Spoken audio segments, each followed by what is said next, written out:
हम बात कर रहे हैं दो सीटों पर आज जम्मू कश्मीर की, क्योंकि खासतौर पर हम बात कर रहे हैं उधमपुर और श्रीनगर में वोटिंग हुई है। श्रीनगर हाई प्रोफाइल सीट इस लिहाज से क्योंकि उमर अब्दुल्ला वहां से खड़े हुए हैं और उन्होंने अपनी जीत को लेकर बड़े बड़े दावे किए। तमाम मेहमान मेरे साथ मौजूद हैं जिनसे मैं बात कर रही हूं। शकील साहब, मेरा आपसे सवाल यह है कि जब आपका मैनिफेस्टो सामने आया तो आपने उसमें कहा कि अफस्पा को डाइल्यूट किया जाएगा। आपने ये कहा गया कि लोगों को वहां पर बात करने के लिए तकर्रुर किया जाएगा बिना शर्त के। तो आपने कश्मीर को लेकर अपनी ये पॉलिसी आपने दिखाई है। मेरा सवाल आपसे यह है कि आखिर किस बिना पर किया गया अफस्पा को डाइल्यूट करने की बात? क्या आपको लगता है कश्मीर में अभी हालात ऐसे हैं कि अफस्पा को डाइल्यूट किया जा सकता है?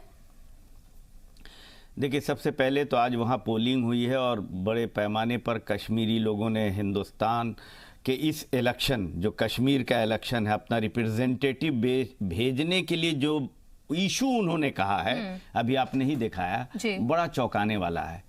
सारे लोगों ने डेवलपमेंट की बात की है आज। तो आज सबसे अहम है कि अफस्पा और दूसरी चीज़ों के बजाय उन वोटर को हम धन्यवाद देते हैं जो जमहूरियत का एक हिस्सा बन रहे हैं। और जमहूरियत के इस हिस्सा बनने का मतलब है कि वो हिंदुस्तान के साथ जो हमारे रिश्ते हैं, जो कुछ लोग तोड़ना चाहते हैं, उनको उन्होंने रिजेक्ट किया है कश्मीर के। यही हमारे कुछ दोस्त और भाई नहीं समझते हैं। कभी लिख कर दे देते हैं 370 और दूसरी बातों को अभी बाद में हम करेंगे, अभी हम सरकार चलाएंगे, और 4 साल सरकार चला लेते हैं, फिर कहते हैं कि नहीं ये नहीं वो होगा। तो Kashmir is a sensitive issue. हमारा कहना यह है कि हम ठीक है, मैं कह रहा हूं ना के साथ आपका अलायंस है। आप वहां देखें, आप ये बताएं, उमर अब्दुल्ला, फारूक अब्दुल्ला ने कौन सी डेवलपमेंट की वहां पर बात की है? उन्होंने भी तो जज्बाती इश्यूज ही उठाए हैं। 35 की बात उन्होंने की, 370 की बात उन्होंने की, किसी कीमत पर भी नहीं हटने देंगे। अफस्पा की बात उन्होंने की, 2 वजीर आजम की बात उन्होंने की। तो आपके साथ जिनका अलायंस है उन्होंने कौन सी डेवलपमेंट की बात की है? ये तो शुक्रिया उन लोगों का जो डेवलपमेंट की बात कर रहे हैं। मैं तो उनकी बात कर रहा हूं। मैं तो पॉलिटिकल स्टैंड की बात ये कर रहा हूं कि कश्मीर को आज डेवलपमेंट नीडेड है। पॉलिटिकल पार्टियों को समझना चाहिए, और कांग्रेस पार्टी ने डेवलपमेंट का वादा किया है, इंक्लूडिंग पूरे देश में डेवलपमेंट का जो वादा किया है कश्मीर पर भी लागू है, कहीं और के लिए नहीं है। देश का एक अटूट हिस्सा है कश्मीर। इसलिए बीजेपी ऑल्सो नहीं, ये इनके पास डेवलपमेंट नहीं है ना, इनको बताना ना पड़ेगा। एक मिनट मुझे भी तो बोलने दीजिए उषा जी, जो मैं बोल रहा था। मैं कह रहा हूं इन्हें तो बताना होगा ना। अभी कश्मीर में इनकी सरकार थी कोलेशन की, और केंद्र में सरकार है, तो डेवलपमेंट के इशू पर ये पिछड़े हैं। जिस तरह से 15 लाख रुपए किसी को नहीं मिले, उसी तरह से कश्मीर के लोगों को भी नहीं मिले हैं। जिस तरह से पूरे देश के नौजवान बेरोजगार हो गए हैं, उनकी नौकरियां 2 करोड़ मिलने के बजाय उनकी छीनी गई है नौकरियां। ये हम नहीं कह रहे हैं, इनके सरकारी आंकड़े बता रहे हैं। इनके एनओसी का रिपोर्ट नहीं आया, 2 मेंबरों ने इस्तीफा दे दिया। तो ये इसलिए तो वो वहां के लोग भी प्रभावित है, कश्मीर में भी। कश्मीर में अगर पीस होगा तो 1 मिनट आप मेरी बात 1 मिनट पूरी हो। आज तो बहुत लंबा डिबेट है, आराम से बात हो जाएगी।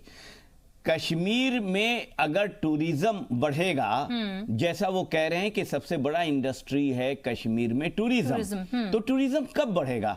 जब अमन पीस होगा। और पीस लाने की जिम्मेदारी केंद्र और राज्य सरकारों को, जो पिछले दिनों से थे, ये लोग पीस ला नहीं पाए और झंझट खड़ा करा दिया, जिससे पिछले दिनों की तुलना में टूरिज्म घटा है, अनएम्प्लॉयमेंट कश्मीर में बढ़ा है। इसलिए वहां पीस लाना, डेवलपमेंट का इशू, और अभी असेंबली का इलेक्शन भी वहां बाकी है, बहुत जल्द आने वाला है।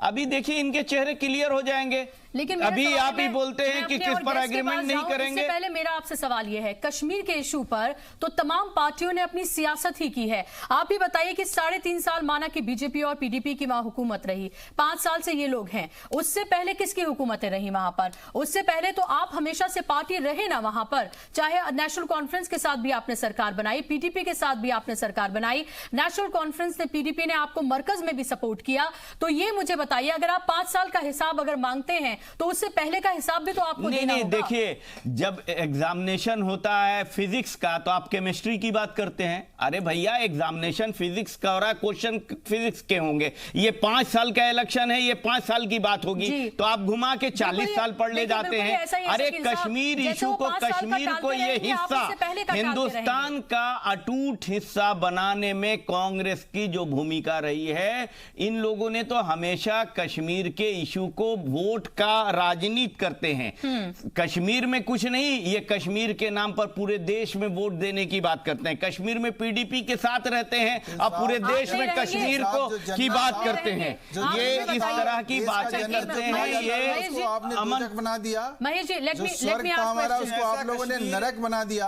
और आज आपको अगर कहे, वो सवाल पूछ रही हैं कि आपके 40 साल, आपके ये 55 साल में आपने जो कश्मीर के दिया, कश्मीर को इतना पीसफुल और स्वर्ग था और स्वर्ग बनाया, और स्वर्ग हिंदुस्तान का हिस्सा हमने बनाया, और आप कश्मीर के नाम पर सिर्फ राजनीति करना चाहते हैं और कुछ नहीं करना चाहते। आप राजनीति के अलावा कश्मीर के इशू पर कुछ नहीं करना चाहते हैं। 5 साल बहुत बड़े आप हिसाब दीजिए ना कि कश्मीर के एक नौजवान को 15 लाख रुपए मिले कि नहीं, कश्मीर के किसानों को डबल एमएसपी मिला कि नहीं, सेब की खेतियां खत्म हो गई और आप बोल रहे हैं आपने कश्मीर के लोगों को मुबारकबाद क्यों दिया? कभी आज तक ये मौका 55 साल में जी नहीं, इलेक्शन हमेशा होते रहे और कश्मीर के लोगों ने हिस्सा लिया, इलेक्शन का हिस्सा बने, पार्ट बने और डेमोक्रेटिक सरकारें बनी है वहां। इसलिए आप इस तरह की मत कीजिए। अभी के हम पूरे भारत के साथ साथ कश्मीर के लोगों को बधाई देना चाहते हैं। ऐसा नहीं है पहला इलेक्शन आपने करा दिया है, आप तो गलत बात कर रहे हैं। अरे नेशनल टीवी पर इस तरह की बातें मत कीजिए। मैं तो चुप हूं, उनको बुलवाइए। चलिए शकील साहब, महेश जी, हमारे 5 साल का आज नतीजा देखिए। हमारी कश्मीर के लोग, हमारी जनता जो है, उसको किस तरह से आजादी मिली है, सलाम किया है। नहीं, आप गलत वो कह रहे हैं, आप गलत फहमी के शिकार हैं। कश्मीर के लोग हिंदुस्तान की जमहूरियत का हिस्सा ठीक है, पूरे हमेशा से रहे हैं। कोई आपका कोई कंट्रीब्यूशन नहीं, आपका कंट्रीब्यूशन है तो पीडीपी के साथ बताइए। बात कर रहे थे, आपने कश्मीरी पंडितों की बात की। मेरा आपसे सवाल यह है कि कश्मीरी पंडितों के रिहैबिलिटेशन का मुद्दा मैनिफेस्टो में बीजेपी ने रखा था, लेकिन सवाल अब लोग ये पूछ रहे हैं कि फिर से जब मैनिफेस्टो आया है 2019 का, तो उसमें फिर से कश्मीरी पंडितों के रिहैबिलिटेशन का मुद्दा है। मुझे बताइए कि इन 5 सालों में क्या किया गया बीजेपी की तरफ से उनके रिहैबिलिटेशन को लेकर? कश्मीरी पंडित खुद सवाल उठा रहे हैं इसको लेकर। कश्मीरी पंडित बिल्कुल कश्मीर आना चाहता है, लेकिन अभी वो माहौल नहीं है। पूरे घाटी में अलगाववादियों ने, आतंकवादियों ने पूरा कब्जा किया हुआ था। पिछले 3-4 महीनों में इनकी बड़ी तेजी से सफाई हुई है, और मुझे लगता है जो उत्साह हुआ है वोटिंग में, ये उसी वजह से हुआ क्योंकि अब कश्मीरियों को लगने लगा है कि हाँ भाई, जो सबसे बड़ी बाधा है हमारे विकास में, ये सारा आतंकवाद और अलगाववाद है, ये सारे साफ हो रहे हैं। इसलिए हम अब खुलकर आप भी बच रहे हैं। मुझे बताइए कि नहीं, आप मुझे बताइए रिहैबिलिटेशन को लेकर जो शुरू होना चाहिए था प्रोसेस, जो कॉलोनी बसनी चाहिए थी, जो उनका रिहैबिलिटेशन होना चाहिए था, उसमें मुझे बताइए कि कितने स्टेप्स आगे बढ़े। में सारे कश्मीरी जो कश्मीर से बाहर निकल गए, वो कहीं और जो जगह एस्टेब्लिश हो गए, उनको अपना जो नया उन्होंने अपना आशियाना बसाया है, उसमें उजाड़ने के द्वारा से जाने के लिए उनको उतना ही आप कंट्राडिक्टरी बात कर रहे हैं साहब, आप क्या कह रहे हैं? आप कंट्राडिक्टरी बात कर रहे हैं। ये मैनिफेस्टो में लिखते हैं हर बार की कश्मीरी पंडित को वहां ले जाएंगे, आप बोल रहे हैं आशियाना बस गया है। अरे आप बताइए, एक कश्मीरी को भी ले गए ये उठा के? आपकी जानकारी के लिए बता दें, कम से कम हुआ है, एक जानकारी दे दें कि वहां श्रीनगर में इंटीग्रेटेड जो है, जो रिफ्यूजी कॉलोनी बनाई गई है 1100 एकड़ का, उसका आज भी वहां पे लोग इस डर के मारे, इस भय के मारे सबने प्लॉट लिया। ये विस्थापित कश्मीरी पंडितों के लिए बनाया गया। और पीडीपी जब 3.5 साल की जिस गवर्नमेंट की आप बात कर रही हैं, उसी दौरान ये फैसला हुआ। सेंट्रल गवर्नमेंट ने बहुत सारे फंड देके उसको डेवलप, लेकिन महेश जी तो आपकी जिम्मेदारी थी, नहीं गए, महेश जी तो आपकी जिम्मेदारी थी। ले जाना, आप मैनिफेस्टो में वादा करते हैं बार बार, और कारण आप बता रहे हैं, कारण क्या होता है? दूसरा जी 1 मिनट का दीजिए। जब वो लोग वहां लेने लगे, यासीन मलिक ने वहां एक पूरे मतलब खुलेआम ये उन लोगों को चेतावनी दे डाली कि जो भी यहाँ प्लॉट खरीदेगा उसको हम गोलियों से भून देंगे। जो भी आदमी, यासीन मलिक ने पब्लिकली, तो तब आपने यासीन मलिक को अंदर, तो आप सरकार चलाने लायक नहीं है जो इसका आप बोल रहे हैं। अगर उन्होंने इतनी हिम्मत की तो मैं वही आप सरकार चलाने लायक नहीं है। यासीन मलिक को घेरने की और ग्रिल करने की, अरेस्ट करने की बात कही, नजर बंद किया, महबूबा जी भड़क गई। महबूबा जी का ये कहना था कि आप किसी आदमी को टच नहीं करेंगे, नहीं तो तभी आपको सरकार उनके साथ तब खत्म कर देनी चाहिए थी। आ रहा हूं ना। अब उसके बाद हमने जब ये बात हुई और इस तरह से चीजों को उन्होंने करना शुरू किया, तो हमने उनसे ये कह दिया, महबूबा जी अगर आप इस तरह से करेंगी तो ना विस्थापित कश्मीरी यहाँ आएंगे, ना कश्मीर में शांति अमन आएगा। हमें तो ये लग रहा है कि थोड़े समय के बाद आप वही स्थिति यहाँ पैदा कर देंगी जो 55 साल से कांग्रेस करती आ रही है। आप अपनी राजनीति के लिए जो है ये पूरे देश को जो है कश्मीर के नाम पर तबाह कर देंगी। क्योंकि कश्मीर से जो आतंकवादी चलते हैं वो कश्मीर में आतंक नहीं फैलाते, वो इस देश में आतंक फैलाते हैं। महबूबा जी को आप चुनाव के पहले नहीं जानते थे ना? हमारे जैसे पढ़े लिखे या हमारे 100 गाली पहले देते थे और 100 गाली बाद में दे रहे हैं। खाली 3.5 साल तक बहुत अच्छी लग रही थी महबूबा मुफ्ती आपको। वैसे ही है जैसे पीडीपी को बहुत अच्छी लग रही थी महबूबा मुफ्ती, बहुत अच्छी लग रही थी, लेकिन 3.5 साल के बाद दोनों को एक दूसरे को बहुत बुरे लग रहे हैं। आप नहीं बुरे नहीं लग रहे हैं, हम अभी भी आपको करेक्ट करते हैं, हम बुरे की बात नहीं कर रहे हैं, हम तो ये 370 कहते हैं और लिख कर दिया इन्होंने राम माधव ने कि 370 हम अभी विड्रॉ कर लेते हैं। आप कश्मीरियत यही करेंगे, ये हित में बात नहीं करेंगे, वही नहीं। लेकिन महेश जी पीडीपी की, हमें पीडीपी की महबूबा जी की किसी भी चीज से, उनकी सूरत से, उनकी सीरत से हमें कोई नहीं, जाहिर सी बात है आपको कोई सीरत से तो मतलब होना ही चाहिए। सीरत से आपको क्या मतलब है? ऑब्वियसली आप सूरत और सीरत की बात क्यों करेंगे? नहीं, सीरत से तो इनको मतलब होना चाहिए, लेकिन सीरत से भी इनको मतलब नहीं है। सूरत की बात कर रहे हैं, ये तो बड़ा गलत बात कर रहे हैं ये बीजेपी के प्रवक्ता। नहीं, उन्होंने कहा कि उससे कोई मतलब नहीं है, हालांकि वो खुश शक्ल हैं। आज महबूबा जी को मिल गया जवाब जी, आज महबूबा जी को उसका ठीक जवाब मिल गया और बहुत सारे लोगों को भी जवाब मिला है। ठीक है महेश जी बिल्कुल। चलिए मैं आपके पास लौटूंगी, मेरे लिए वक्त एक छोटे से ब्रेक का हो गया है, फिर मैं अभिजीत को भी शामिल करूंगी इस बहस में। फिलहाल वक्त एक छोटे से ब्रेक का।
हम बात कर रहे हैं, जम्मू कश्मीर की आज 2 सीटों के लिए वोटिंग हुई है और ऐसे में जिस तरह से जमहूरियत के इस जश्न में बढ़ चढ़ कर लोगों ने हिस्सा लिया है वो काबिल तारीफ है। जमहूरियत के इस त्योहार में वोटर्स पीछे नहीं हैं। सुबह से ही वोटर्स में काफी जोश देखने को मिला। उधमपुर में सुबह 7 बजे से ही वोटिंग के लिए लंबी कतारें देखने को मिली। चाहे शादी हो या विदाई, इम्तिहान हो, पढ़ाई हो, लेकिन लोग अपने हक़े राय दही का इस्तेमाल करने से पीछे नहीं दिखे। उधमपुर के सौरभ शर्मा और मनीषा शादी करने के बाद घर जाने से पहले पोलिंग बूथ पर पहुंचे और वहीं तैनात ऑफिसर्स ने भी वोटिंग को लेकर उनके जज्बे की खूब तारीफ की।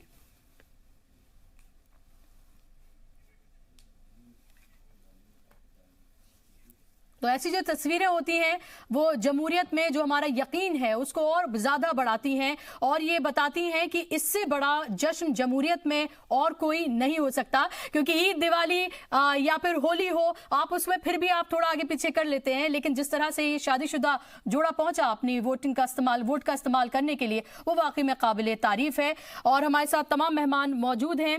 अभिजीत, जिस तरह से आप देख रहे हैं वोटर्स का जो जोश हमें देखने को मिल रहा है तमाम मुल्क में एक तरफ और जम्मू कश्मीर में खास तौर पर हम देखें तो दूसरी तरह से इसे देखा जाता है। मैं उधमपुर से ज्यादा श्रीनगर की बात इसलिए करना चाहूंगी क्योंकि अगर श्रीनगर में 50% के आसपास भी वोटिंग रहती है तो ये बहुत बड़ी बात है। ऐसे में जब अलगाववादियों की तरफ से तमाम तरह की थ्रेट्स मिल रही हों, बंद की कॉल हो, पत्थरबाजी भी हुई हो, लोगों को रोका भी जा रहा हो, उसके बावजूद भी अगर लोग जाएं तो काफी बड़ी बात है। देखिए, सबसे पहले मतलब मैं आपने बोला भले ही कि आप श्रीनगर पे ज़्यादा फोकस करेंगे, लेकिन जम्मू कश्मीर की पूरी डिबेट को पिछले कुछ समय से हम यहाँ पे भी हम देख रहे हैं कि सिर्फ कश्मीर सेंट्रिक होकर रह जा रही है। उसमें लद्दाख का जो हिस्सा या जम्मू का जो हिस्सा है उसको हम छोड़ देते हैं। नहीं, क्योंकि अभी दो सीटों पर उड़ी तो उधमपुर और श्रीनगर के खास तौर पर हम बात कर रहे हैं। उधमपुर डोडा की जो सीट है वो जम्मू में पड़ती है। तो वास्तव में विषय ये है कि जम्मू कश्मीर में विकास पहुंचा है कि नहीं पहुंचा है। जम्मू कश्मीर में विकास पहुंचा है नहीं पहुंचा, इसको नापने के हम लोग पैमाने देखें कि देश में जो बाकी जगहों पर हो रहा था क्या वहां नहीं हो रहा था। वहां पे अगर आप घरों के निर्माण की संख्या देखेंगे तो 17,000 से अधिक घर प्रधानमंत्री आवास योजना में बने हैं। अगर आप वहां देखेंगे तो 1441 करोड़ रुपए मुद्रा योजना में लोन दिए गए हैं। 216 नए स्टार्टअप्स खुले हैं। इस तरीके की बहुत सारी चीजें हुई हैं। 844 ऐसे रोड कनेक्टिविटी के प्रोजेक्ट बने हैं जिसके द्वारा रोड को वहां से जोड़ा गया है। तो इस प्रकार से बहुत सारी ऐसी चीजें हुई हैं जिनके द्वारा वहां जो कनेक्ट है, जो डिस्कनेक्ट था देश के बाकी हिस्से से, और जो बेसिक कम्युनिटीज की वहां पे फैसिलिटीज थी उनको ही धीरे धीरे पहुंचाया गया है। तो एक तरफ तो देखिए निश्चित तौर पर अलगाववादी तत्व चाहते हैं कि चुनाव मोटा मोटा उन्हीं विषयों पर केंद्रित रहे। जिस तरीके से जम्मू कश्मीर की लोकल जो रीजनल पार्टीज है उन्होंने जिस तरीके से आसपा हो या 2 प्रधानमंत्री का विषय हो या कहना हो कि अगर 370 हटा देंगे तो भारत का झंडा नहीं फहराया जा सकेगा, इस तरह की चीजें। दूसरी तरफ भारतीय जनता पार्टी ये कह रही है, यहाँ पर वहां पर स्टैंड ले रही है कि कश्मीर जो है वो इंडिविजुअल पार्ट ऑफ इंडिया है। लेकिन तीसरी तरफ जो कांग्रेस है वो एक अलग स्टैंड लेकर चल रही है। वो ये कह रही है कि 370 की जो विशेष अवस्थाएं बनी हुई है हम उनको ही बना के रखेंगे। मैं कांग्रेस के प्रतिनिधि से एक सवाल पूछना चाहता हूं कि उनके पूरी मैनिफेस्टो में कोई किसी और राज्य के लिए कोई हिस्सा नहीं था, लेकिन नॉर्थ ईस्ट के लिए अलग से एक हिस्सा क्यों दिया गया? क्या वो नॉर्थ ईस्ट को किसी एक विशेष रूप से ट्रीट करना चाहते हैं और उसी विशेष रूप से ट्रीट करने का ये सारी प्रॉब्लम आई है। अगर आप इतिहास में जाए जम्मू कश्मीर के तो 1987 एक बहुत महत्वपूर्ण मौका है जिस वक्त कांग्रेस जहां पर जो है स्थितियां वहां बदलना शुरू हुई। तत्कालीन प्रधानमंत्री हुआ करते थे राजीव गांधी जी और उनके ऊपर पॉलिटिकल रिगिंग का आरोप लगा था। वो आरोप कांग्रेस के ऊपर लगा था। लेकिन अभिजीत, क्योंकि आपने आसपा की बात की है और आपने कांग्रेस पर इल्जाम लगाया क्योंकि उनके मैनिफेस्टो में लिखा गया है बाकायदा तौर पर कि इसको डाइल्यूट किया जाएगा, उसके कुछ हिस्सों को खासतौर पर उन्होंने कहा है कि डाइल्यूट किया जाएगा अगर वो आते हैं। ऐसे में सवाल ये उठता है कि जब अरुणाचल प्रदेश से 32 साल के बाद वहां से अफस्पा हटाया जाता है तब उसको लेकर सवाल नहीं उठता है।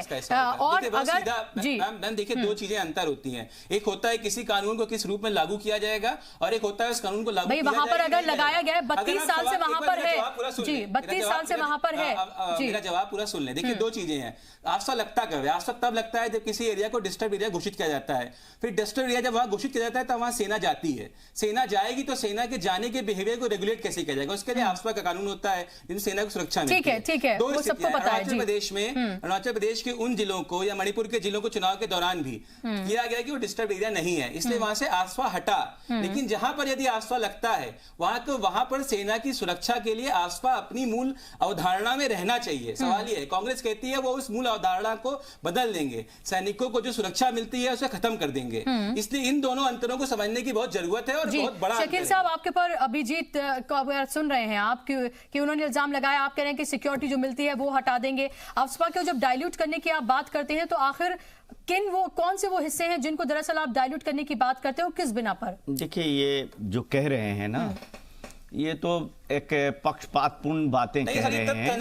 अच्छा, अब आपकी बात Abhijit, he did not disturb you. He did not disturb you. He did not disturb you. I'll give you enough time. Full बोलने का मौका है। I'll give you enough time. ठीक है, ओके शकील साहब, अपनी बात रखिए। मैं कह रहा हूं कि ये जो कह रहे हैं कि जैसे अफवाह हटाने के बाद वो प्रोटेक्शन जो है हटा दिया जाएगा, किसका प्रोटेक्शन हटा दिया जाएगा, ये ऐसी कंफ्यूजन फैलाने की कोई बात नहीं करनी चाहिए। एक लाइन बोल दूं, रिव्यू ऑफ द आसपा because of the rights of the people and the rights of the army. तो आर्मी के राइट्स को आप हटाने के लिए वो लाइन सीधे से लिखी गई है, स्पेसिफिक इनके जो नंबर 37 उसमें लिखा हुआ है। मैं अभी दिखा दूंगा आपको अगर आप कहेंगे। ठीक है, ओके शकील साहब, दिखा देता हूं। मैं ये कह रहा हूं कि रिव्यू की बात कही गई है, वहां पर अक्सर ये बात उठता है ह्यूमन राइट का वायलेशन की बातें जहां होती हैं तो वहां की बातें हैं कि उसमें ऐसे कोई चीज है जिससे वहां पर पूरी दुनिया में कश्मीर का नाम ह्यूमन राइट वायलेशन में आए तो हम उसको करेंगे। लेकिन इसका ये मतलब थोड़ी है कि हम वहां पर प्रोटेक्शन और हम अपने फौजियों को पूरी ताकत नहीं देंगे। हम अपनी पूरी फौजियों को ताकत देने के साथ साथ वहां के जनता को भी पूरी ताकत और उनको प्रोटेक्शन देंगे। अगर जनता के प्रोटेक्शन के लिए सरकारें होती हैं और सरकारों का दायित्व होता है कि जो ह्यूमन राइट्स हैं और इंडिविजुअल्स राइट्स हैं उन राइट्स का पूरा प्रोटेक्शन किया जाए, कहीं के भी हो। एक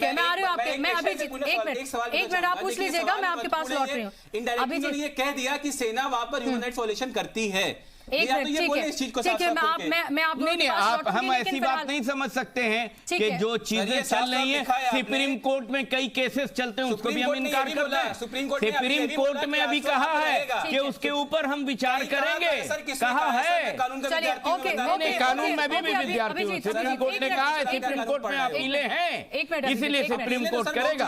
तो बहुत चीजें की होती है तो सुप्रीम कोर्ट ने कहा है।